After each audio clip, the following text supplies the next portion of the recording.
Good evening to everybody who's logging in from India. Good day to everybody else who's watching us from any other part of the world. It's Friday, and I'm back with yet another conversation that matters, or a conversation I believe that matters to women. Today, I have with me a very special guest, all the way from Norway. This is Prasantha Devulapalli. Prasantha is the founder of Coral Swans, which is a personality development, leadership development, and management consultancy firm that works with leaders on being conscious leaders, on being on their conscious leadership journey, on their mindfulness, as well as their balanced leadership styles. Prasanta is also the author of Blaze the Trail Essential Skills for Future Entrepreneurs, which I believe is available on Amazon. So, if at the end of this conversation you like what Prasanta is talking about and you find it interesting, I would urge you to hot foot it over to Amazon and get yourself a copy, because that dives deep into her experiences and gives you nuggets of wisdom about all that she's going to be talking about today. So, Prasanta, welcome. Thank you. And It, I'm going to invite you to say a few words about yourself to the audience, just so they get to know you a little better. yes, well, let me see. I consider myself a global citizen simply because I left India when I was around 5 years old and Mhm. lived all over the four continents Okay. and landed up in Norway for the last 33 years. And Awesome. even length of breadth of Norway, I've lived 19 addresses in Hmm. this 33 years. So I have a rich experience Hmm. uh, with people and with different cultures and Yes. societies. Yeah. It's what's brought me to this place where I am now today with establishing my own company. I've worked as a leader in several different fields for more than 20 years. And yes, it's been a very fruitful, enjoyable, and exciting journey for me. And I've learned a lot along the way, and I think I still am learning. So, yeah, We this all is, are. We are constantly on a learning curve. And I think the day you stop learning is when the aging factor in the human sense of it kicks in and you just start declining. So I think that's a very powerful point to make. I see viewers starting to join in, and I can just see the eyeball, so I cannot see who you are. And I invite you to comment. Let us know who you are. Let us hear your voices. Say hello, people. We are very grateful you're here with us to join in on this conversation, and we would love to hear from you as we go forward on this conversation. So, just a quick, just to set a bit of context to the conversation, what we are going to be talking about today is conscious leadership and women, and how whether conscious leadership will help women lead better, be more successful, more impactful leaders in the workspaces of today. Now, I have a reason for picking this topic, and the reason this topic called out to me was because when I started my career about in the late 1990s and the early 2000s, there was just we were in workspaces that were designed by men for men. So these were workspaces that were hardwired for hard power, authoritarian, traditional style, stereotype leadership models. And there wasn't much scope for, there wasn't much scope for the soft skills like empathy and compassion. However, in recent times, particularly over the past 20, 24 months, leadership has perspectives about leadership has begun to change. Definitions of leadership has begun to change. There is an increasing call for infusing leadership, to co-opt people, to carry people forward, to be more compassionate, to be empathetic, and for leaders themselves to be very self-aware.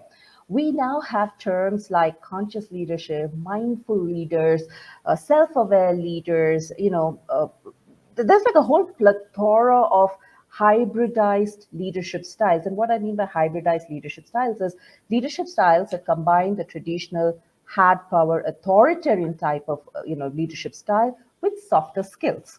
So we are looking at hybrid models, and one of the catchphrases that caught my attention very early on was conscious leadership. And I really like the idea of a conscious leader. And when the first time I spoke to Prasanta, this is what we talked about. We talked about consciousness, and we talk about intention, and we spoke about self-awareness.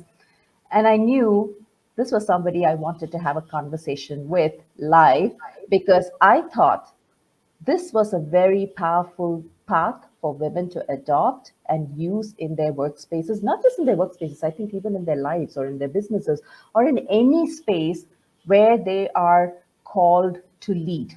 I mean, if nothing else, we lead ourselves every single day. And I think, conscious leadership is something that resonated very deeply with me. So I'm going to start off by inviting Prasantha to give us a clear understanding of what conscious leadership is about. Deconstruct this jargon for us, Prasantha. Tell us what conscious leadership is in more digestible, more understandable terms, please. Well, it's funny you should say that. And I have had to research it myself because I was trying to figure out what was my own leadership style and without bragging too much, what made me a successful leader or that people felt that I was a very good leader. Yeah, And so I wanted to find out what kind of a leader I was. I was definitely not authoritative. I was not like the boss. yeah, I've literally burnt myself out as a leader as well, as a yeah, female leader. yeah, And so I just needed to know where I stood. So I began to do my research, and the a conscious leader is actually, just in a very quick definition, is a self-aware leader. It's a person who knows him or herself pretty yeah, well yeah, and who they are as yeah, people. yeah. They're often very good at communication. They Mhm. are pretty strong on the softer skills, which I believe are what I call essential skills now. I don't think there's anything soft or hard anymore, but they are absolutely essential. We Yeah, need them in order to be successful in yeah, all spheres of our life, actually. yeah. So, and I looked a little more deeper and I wanted to get more training in this, Okay. to be. So I went even further. Hmm. And when I did go deeper into it, a lot of the courses that were being held were actually just concentrating on mindfulness, on the spiritual aspect of it, very, very hardcore feminist Yeah, in their feminine approach. yeah, And that did bother me a little bit because yeah, I did not feel that entirely encompasses what I felt a good leader would need. While we need these feminine skills and attributes, we yeah, needed to take the masculine action taking, the risk taking, the analytical, the logical, being able to think, in yeah, that square way at yeah, times. I'm not saying it's every time it works, but at times. And I was looking for a leadership that combined both of them together. The closest that came, of course, was this still. right. Right, right. Thank you for that. Thank you so much for that, Prasanta. Because when I've done my homework on leadership, I came across this book which, and these courses which talked about the 15 principles of conscious leadership. But like you, I felt one of the challenges with this whole concept of conscious leadership was like you don't have, like when you talk about a workspace, it's not all soft and flowy. You do need those structures. You do, because let's face it, at work we are accountable, we are there to create value, and there is a cost to that value. So I felt the same gap there. And I of course, what you talked about, bringing those synergies, was where I went down. But we'll go down to that, we'll go down that path in a little bit. So tell me, according to you, because I know you've done a lot of work in terms of conscious leadership and developing your own idea of concept of conscious leadership. According to you, who is a conscious leader, and what does this conscious leadership journey look like? Um, Actually, for me, a conscious leader, and I'm using this very consciously, Mhm. actually, and that's why I say balanced and conscious leader Yeah, is, and so when you look at it traditionally, when you say balanced leader, you automatically think of women, and then you think about balancing your work and your personal life. Yes. It's sort of like that's the first thing you think about. But Yeah. in this context, I'm talking about in the consciousness level of balanced Yeah. between our synergies, as you mentioned earlier. So for Mm-hmm. me, a balanced conscious leader is one who is a great communicator, self-aware, Mm-hmm. takes action, Mm-hmm. and empathetic, Mm-hmm. caring and compassionate, but Mm-hmm. at the same time is able to know how to act in Yeah. that situation, and you then play on the fact that we have both of them within us, whether you're a Right. male or female, that we have both these attributes and know Right. when to use them well for the Right. situation, so you get the best success for your Right. company and for the situation and for your employees. uh, Right. it requires a high level of self-awareness. If I may say, when we were discussing this topic and we were going a little back and forth on this just to understand where the other person stood, you said something very, very interesting, which really caught my attention and it stuck, right? What you talked about was saying being aware of your left brain and your right brain, and then working, having the awareness to work both of that. So can you explain, because I was really struck by that. I thought that was a very powerful explanation of conscious leadership. So could you tell us a little bit more in your own words, In as my you own words. no, you explained it very beautifully to me, very beautifully to me with an example, and I'm going to invite you to share that with the audience An because I think that was a example, very right? powerful example. Yeah, and I use that example, especially in conversations with my with my husband, Right. because he's all male, sometimes. Right. Yeah. But yeah, the our we have to be able to find the balance between the two. Right. Definitely, one is more dominant than the other for Right. all of us.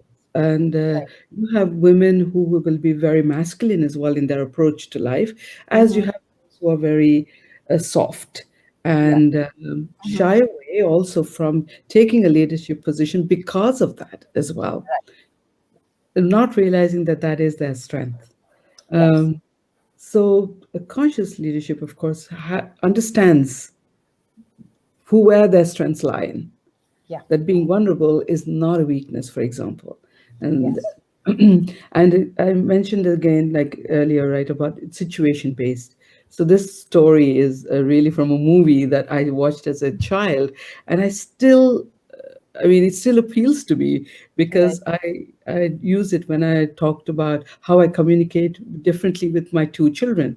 Yes. Same parents, but I communicate differently with them. And the Right. same thing applies in leadership and in at workplace actually. Yeah. And the story is that there's this classical singer, Mm-hmm. and he is trying to teach these young children a new modern way of singing the song. Yeah. Breaks it up Mm-hmm. in to make it a little hip. Yeah. Another older man who is the expert in this, he walks by and he hears this and he stops him and he says, "What are you doing? Why Mm-hmm. are you changing this?"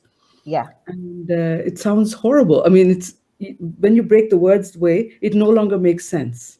It no Yes. longer makes any sense. And so he says, "Remember, a Mm-hmm. man in pain, when he gets up and he calls out for his mother, for the word mother, he Mm. says, and I'd have to take it in my language, Telugu. He said, Mm-hmm. because he Mm. woke up in fright, right? Yeah. A child who has fallen, you Yes. know, and has hurt himself will say, Amma, it's a Yeah. different sound. Yeah. And, someone who is praying to God, the Yeah. universal mother said, Amma, you Yeah. know, a Yes. joy. You Yes. with love, you say, Yes. Amma. There's Yes. so, the same word, so Yes. many expressions.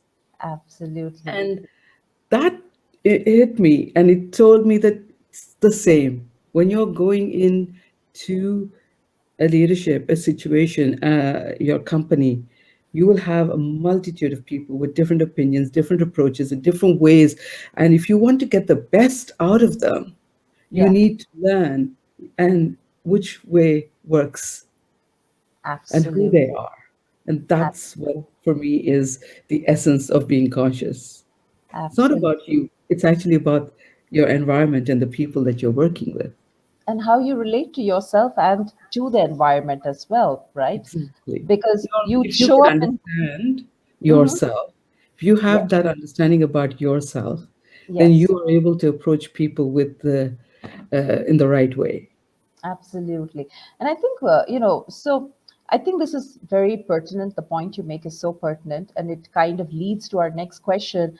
But, when it comes to women, I think understanding yourself, when we talk about understanding yourself, it's not just your strengths and your weakness, but also your boundaries, also what works for you and what does not work for you. What are the negotiables and the non-negotiables? I think all of that comes into the concept of, being conscious and self-awareness. What do you think, Prasanta? Oh my goodness, you're spot on there. I could just give you an example of my Yeah. own. My child became very sick, Yeah. and but I did not want to give up my job, or I took a Yeah. time off, of course, but I reapplied again, and I wanted to get back into the workforce, Hmm. and I wanted to maintain my leadership position, Of so course. I applied for a job, Yeah. and I realized that unless I was not able to put that boundary and let Yeah. them know where my Yeah. boundaries went, Yes. that I wouldn't be authentic and honest. So I actually told at the interview that I Yeah. have a child who's chronically ill, Yes. and she's my first priority. I'm going Yes. to love my job. I'm going to give you my 200% when I'm here. But if Yes. she calls, I'm gone. Right. And Absolutely. but I know I will do a good job for you. And this is, take it or leave it. I was putting a very clear boundary. I Yeah. thought they wouldn't hire me, but they hired me Yeah. simply because I was so clear, and I told them that I know I'm replaceable at work. And Yeah. we need to realize that none of us are at work, we are not irreplaceable. But as women at home, if we have children and parents and so on, that we are generally the major caretakers, we are irreplaceable there, I think actually. it's also so much about the priorities we set because, I know a lot of women who are maybe single, who are, who don't have the parenting, the responsibility of caregiving, right? But they still have very strong boundaries because they're very, very clear about what nurtures them and nourishes them. They don't, and, this was something that one of my earlier guests mentioned that some women tend to pour themselves into their jobs and really end up burning out because that boundaries don't exist. So I'm going to quickly lead into the next question because we're already talking about women. And, I felt when I read up about conscious leadership and balance and mindfulness, I felt that conscious leadership was something that could actually work for women if women knew how to work it. The key word is they know how to work it, right? So I would love to hear from you. Why do you believe? I mean, you worked with leaders on just this, and why do you believe that conscious leadership is the way forward for women to step into their power as leaders, as human beings first, and then as leaders?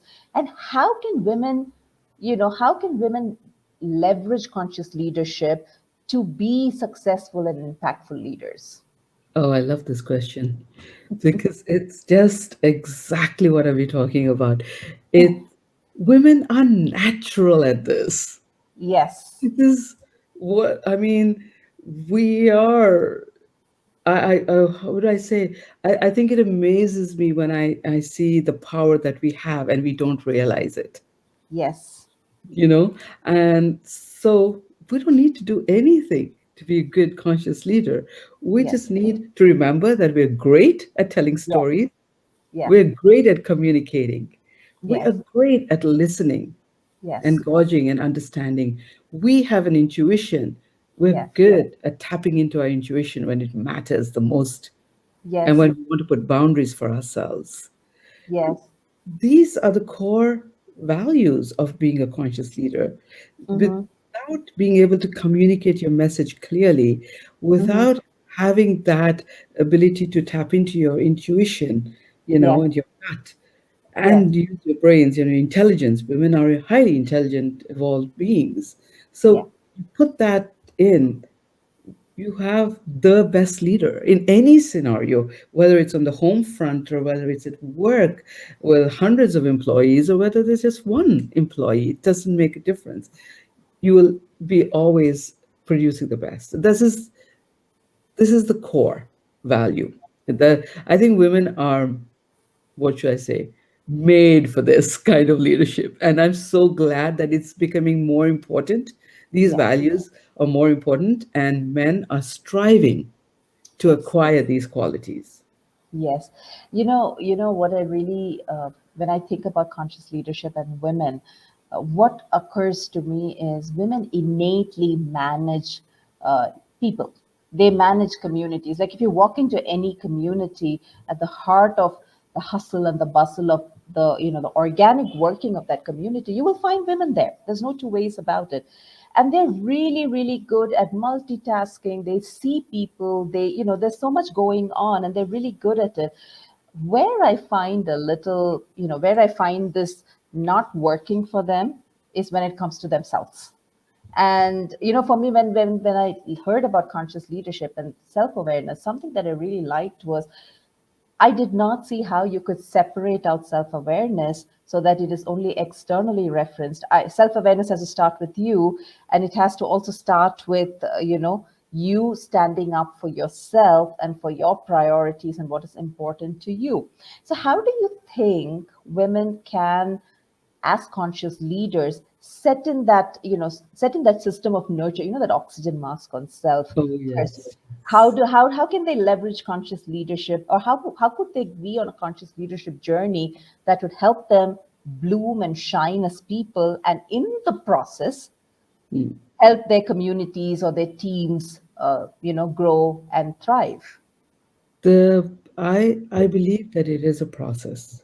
Yeah. Uh, while I say that we are natural at Hmm. this, Hmm. we definitely have to have confidence in it. Hmm. Without having that confidence, it doesn't matter how self aware you are. It Yes. would not matter how good you are at communicating or how good you are at listening to people, Right. because you will never feel that you're good enough. So, the Absolutely. first step is, I believe we do need to be very confident Yeah. about these abilities that we Hmm. already inherently have. Hmm. Um, and we had to, it's a process. Even I wasn't confident. Yeah. It took me time to build Hmm. it. And I was so dependent on others' approval of me Hmm. as a leader. And that was what made me continue in that path. But it was only now in my Yeah. 50s that I'm able to say that I'm a confident, I'm a leader, and I Yeah. know what I'm talking about. But it took me a long journey of 20 years Yeah. of coming here. So I think that we are, generally speaking, cautious. So we need to step up our confidence a lot more. Hmm. We as women should help other women, Yeah. you know, leading, if we, especially if you're in a leadership position, we Hmm. can give them the voice, Yeah. give them the chance to be heard Hmm. and be seen for what Hmm. their worth is. And we will build a confidence amongst ourselves collectively and within ourselves as well. Right. And You've another, referenced yourself in this context of explaining the evolution of a conscious leadership journey for a woman. And I'm very curious to know about your own journey. So, what got you on this path of conscious leadership? And what has your journey been to you coming to this point of being a conscious leader and you actually helping other people to be conscious leaders? I am a constant learner. Okay. And this is, I did not, as I said at the very beginning, I did not even know what kind of a leader I was. Right. So it took me a while to figure out why I decided to choose to call myself a conscious leader. Mm-hmm. Even I had to think a lot about it, and I had to check out boxes in a very logical manner because that's the only way I could. So this was the reason why it took such a long time, even for me, to Mm-hmm. recognize that and even pen it down in a book. Mm-hmm. What was it that made me the kind of leader that I was, and what, Mm-hmm. and I found there was a particular, no matter what position I held, uh, whatever department or company I was in, there was a few markers. Mm-hmm. Everyone's, irrespective, that I was very clear in my message. They Mm-hmm. always knew where they had me. Mm-hmm. They said I motivated people Right. to do a better job. Right. They said that I was humble, Right. that I allowed them to grow and show their expertise and what they were good at. And I Right. was extremely good, apparently, at giving credit. Right. I never took credit for myself, and that I often gave the credit to the others who I Mm, felt did most of the work. And these were like constant. And that what was it? The last one was that my bosses always told me that you are the person who's the last to speak mm, because you gather everyone's opinion, you hear what everyone is saying, and you find out what is motivating them, what is where they're coming from, and putting right. it together. Right. And these are core essence of what I have at least read of Sure. conscious leadership. And of course, then I added my own awareness to it, Sure. and I looked into it a little bit more deeper. So, and as I said, this was a long journey. It was only when I saw a pattern, Yeah. but when people give you your references, this was the pattern that I saw in everyone. And Right. so it was quite surprising for me. Okay. Prasanta, we've been when we in the initial part of our conversation, say about 10 minutes back, we were talking about conscious leadership, and we were talking in the context of masculine and feminine, right?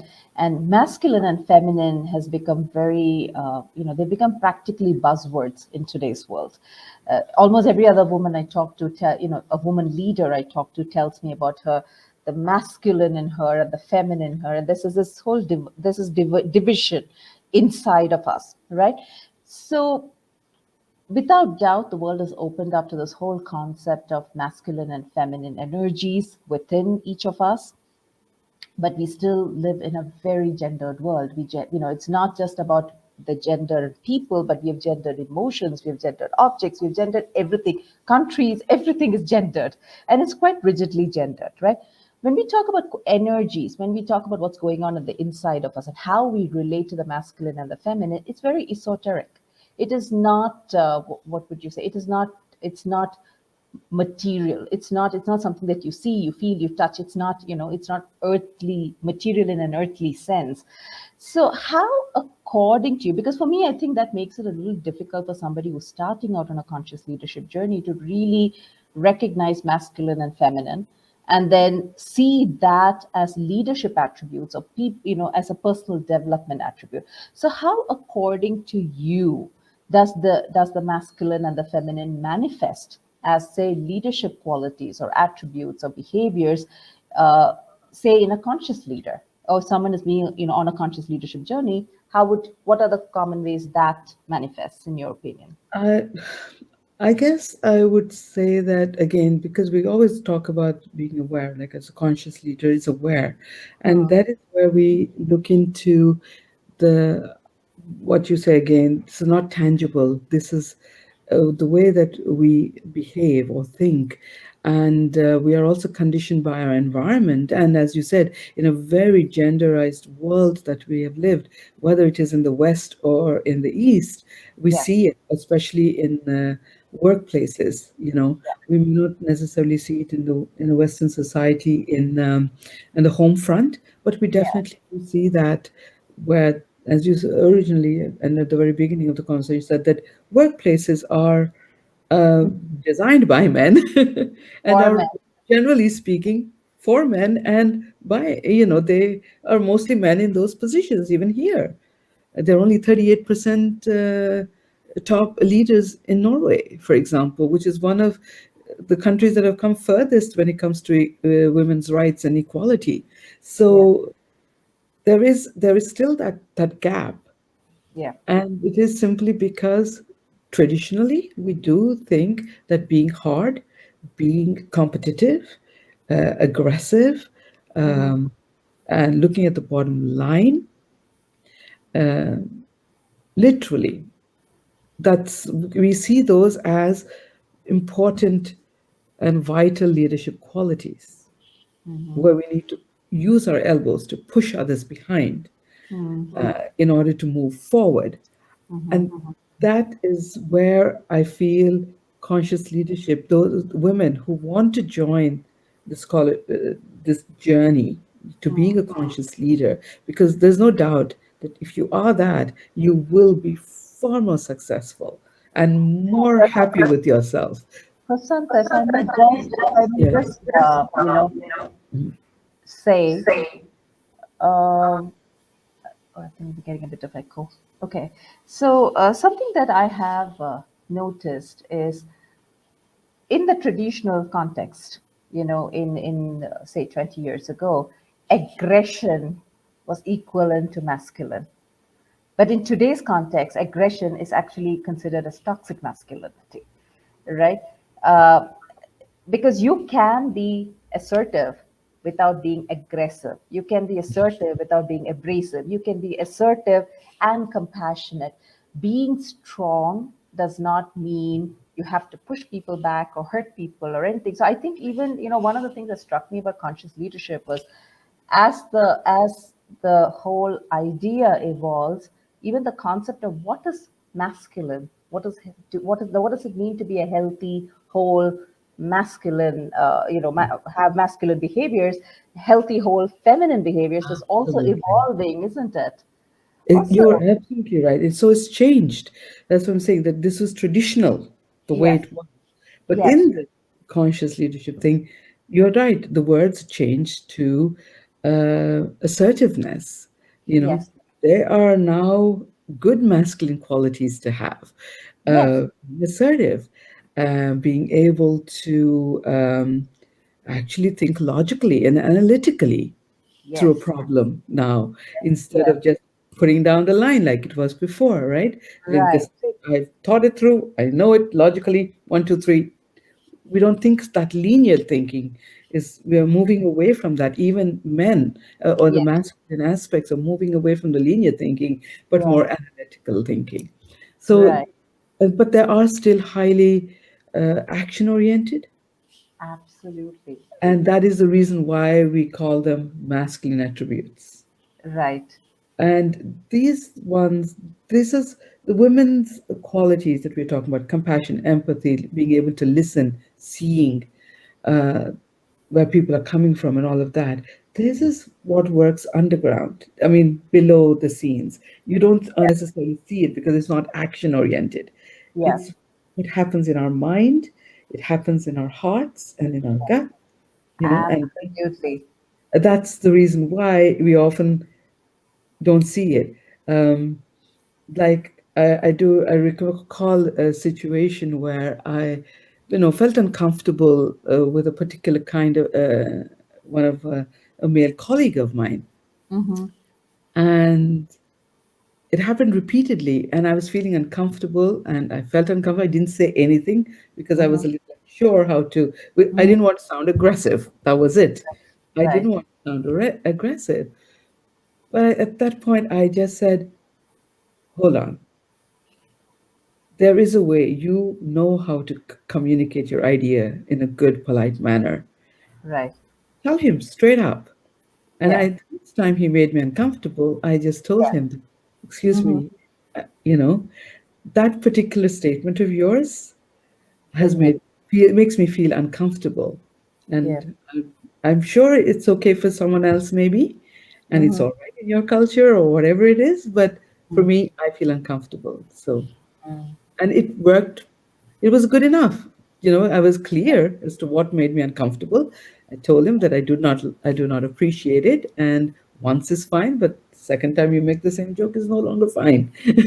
It's over. I think So it's also about owning your voice and speaking up and saying, this works for me. Again, it goes back to the same thing of self awareness of what works for you, what does not work for you, and having the courage to speak up, right? So, Prasanta, we are kind of running out of time. So, I'm going to go to and ask you for words of wisdom that you can share with the women. And I would call it daily hygiene tips because, one thing we've been talking over and over again is how this is a journey, how you have to show up for yourself every day, how you have to really practice self-awareness and all those, communication, courage, clarity, all of that every single day. So according to you, what would be, say, the top two or three maybe hygiene tips for women to stay in balance and to develop themselves as conscious leaders? Yeah. Oh, I have my own special routines that I do. Sure, that's fine. One of the things that I always, at least when I'm going into work as a leader, Mm-hmm. I always go in with one question. I say to myself, the moment I wake up, how do you want to approach the people today, the world today? Mm-hmm. Mm-hmm. Think Okay. about it Right. consciously. Mm-hmm. What, how do you want to appear? Mm-hmm. Image matters. Mm. Image matters. It's Yeah. so I do. I take Mm. care of Okay. that. I Mm-hmm. also actually spend a little time because I'm a woman, how I dress. Mm. If I'm going into a meeting where I know that the 90% of them are going to be men, Mm-hmm. then I make sure that I dress neutrally so that I do not attract attention for my dress because I'm already different. I live in a world where Mm. most of them are white. Mm. So I don't want to attract attention. I'm more interested that they listen to what I have to say. So that was more important. And this reminds me of this beautiful story by Merkel. You know, she wears a similar dress for all everywhere. And a journalist asked her that, don't you have anything else in your wardrobe besides that? And she Yes. said, and she turned to the journalist and she said, I was hoping that you'd ask about the country's economy and how it was developing, not my wardrobe. You Yeah. know, and that's exactly it. I don't want the focus to be on how pretty I am, Yeah. but on my content. So I do the consciously. I think of my day, what it is like, and Mm. I go through it and I said, okay, today's meetings, I'm going to be it like this and like this. Right. I I have conflict at work that's coming up that I know that's already going on. Mm. I consciously think about it before I actually even go to the office. Mm. I do that.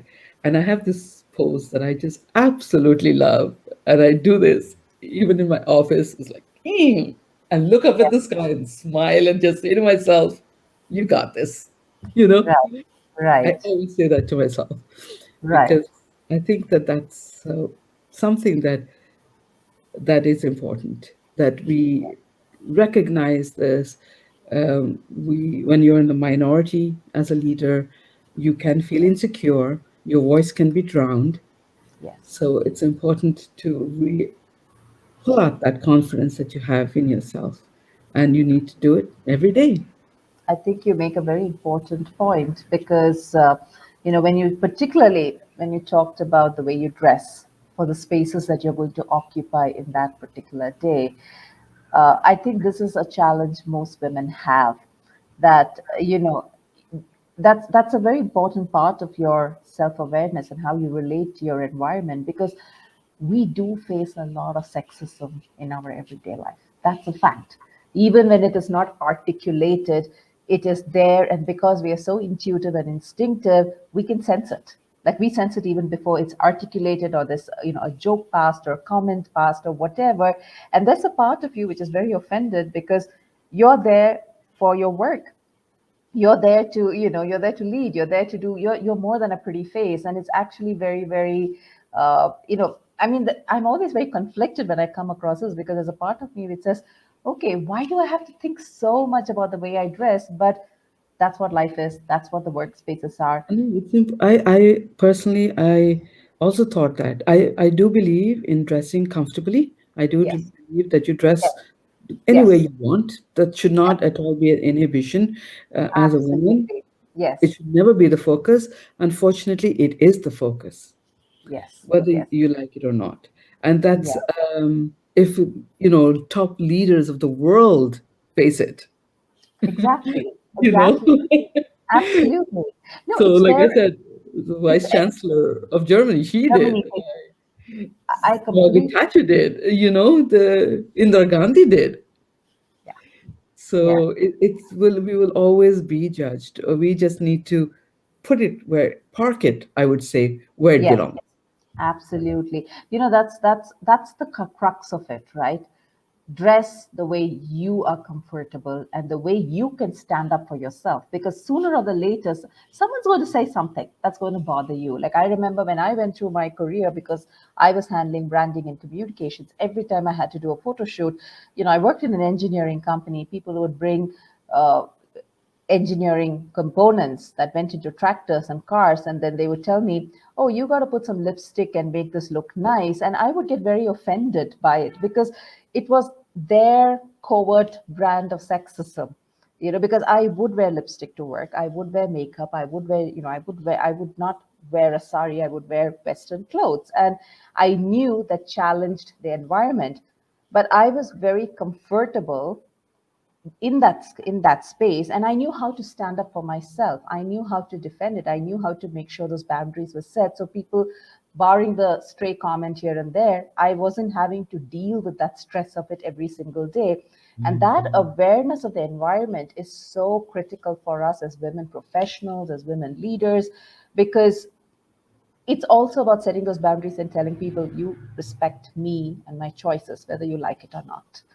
and Yes. that and to say that with beauty and grace. So I think that's a very critical point that's been made. This is, for us to know who we are, what works for us, in the way we show up, in the way we show up, the spaces that we are going to go into, and how we're going to deal with it. And of course, to cheer ourselves on, as Yeah. Prasanta said, the we.